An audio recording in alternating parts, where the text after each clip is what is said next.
इतना सब कुछ हो गया, तुमने मुझे बताया तक नहीं। मैं खुद इतनी परेशान थी, मुझे समझ ही नहीं आया क्या करूं। बट एटलीस्ट ज़हरा मुझसे तो शेयर कर सकती थी ना, मैं उमैर से बात करता। उमैर को भी नहीं पता था कि जब वो हमारे रिश्ते की बात करेगा तो मामला इतना बिगड़ जाएगा। उसके घर वालों को लगता है कि अगर उमैर की शादी हो गई तो शायद वो उनको सपोर्ट ना करे। इतना टिपिकल सा माइंडसेट भाई, जिसे फैमिली को सपोर्ट नहीं करना वो शादी के बगैर भी नहीं करेगा। कि ना उमैर उनका माइंडसेट कैसे चेंज करे। मैं तुम्हें अभी से वार्न कर रहा हूँ, मम्मी अभी तो चुप हो गई हैं, लेकिन ज्यादा वक्त तक वो चुप नहीं बैठेंगी। वो कुछ दिन बाद नया शशा छोड़ेंगी और अपनी चलाएंगी। प्लीज ऐसी बातें नहीं करो। देखो उमैर बहुत अच्छा है, तुम भी उससे मिलोगे ना, तुम भी इम्प्रेस हो जाओगे। वैसे मुझे भाई और भाभी की पूरी सपोर्ट हासिल है, देख लेना कुछ नहीं होगा।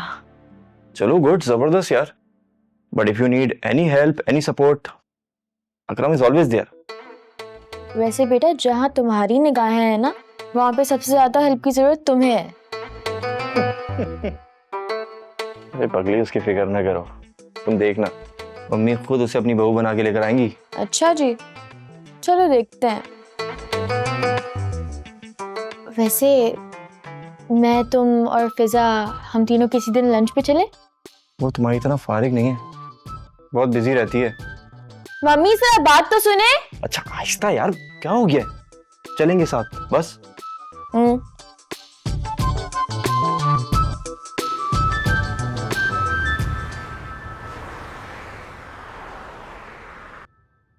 इतने दिनों बाद बिल्कुल भी मूड नहीं था ऑफिस आने का।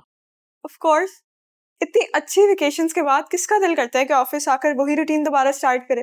वैसे मैं सोच रही थी कि मैं रिजाइन दे दूं, लेकिन फिर ख्याल आया कि घर बैठकर सासू माँ की बातें सुनने से बेहतर है कि मैं ऑफिस आ जाऊं। कम से कम दिन तो अच्छा गुजरेगा मेरा। क्या वो इतनी बुरी हैं?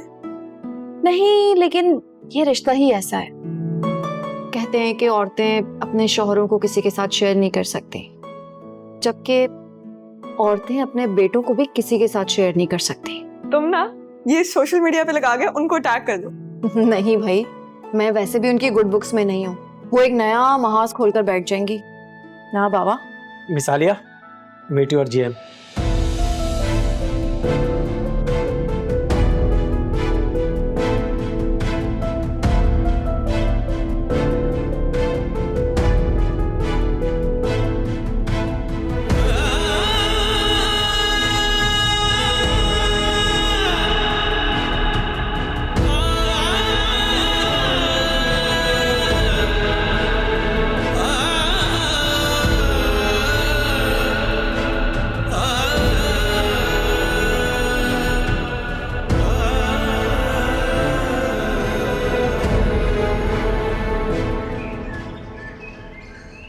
अच्छा मॉम, आप कुछ तो खा लें, आपने सुबह से कुछ नहीं खाया।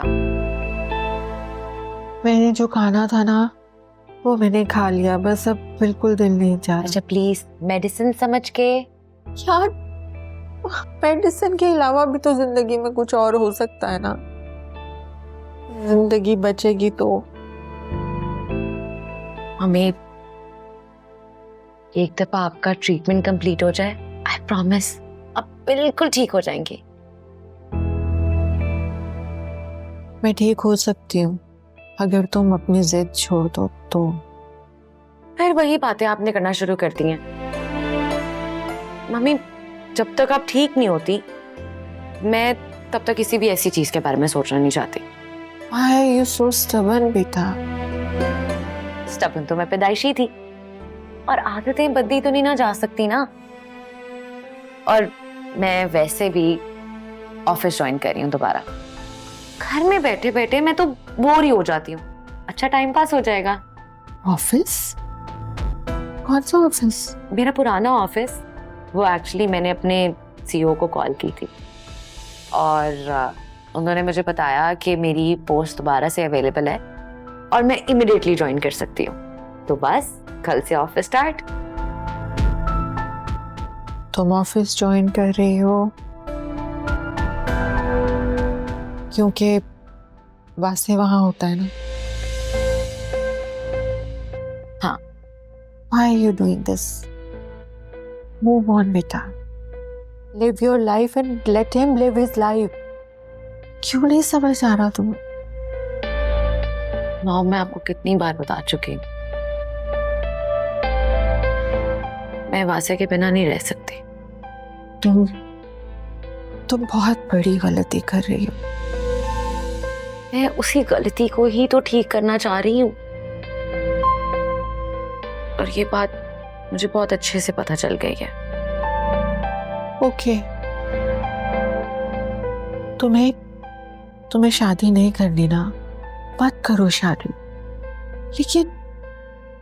लेकिन बासे को छोड़ दो, वो लड़का तुम्हारे लिए ठीक नहीं है।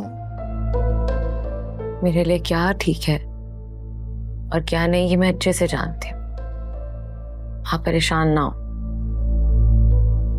जानती हूँ कि तुम बहुत बड़ी हो गई हो, अपना अच्छा बुरा सब समझने लगी हो, लेकिन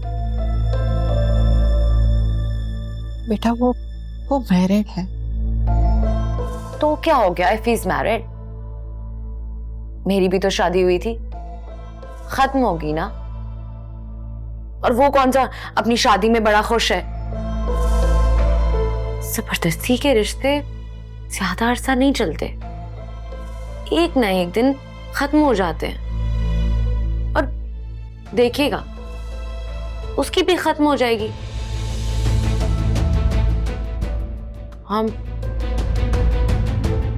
मैं और वासे एक दूसरे के लिए बने हैं, और हम दोनों को कोई दूर नहीं कर सकता।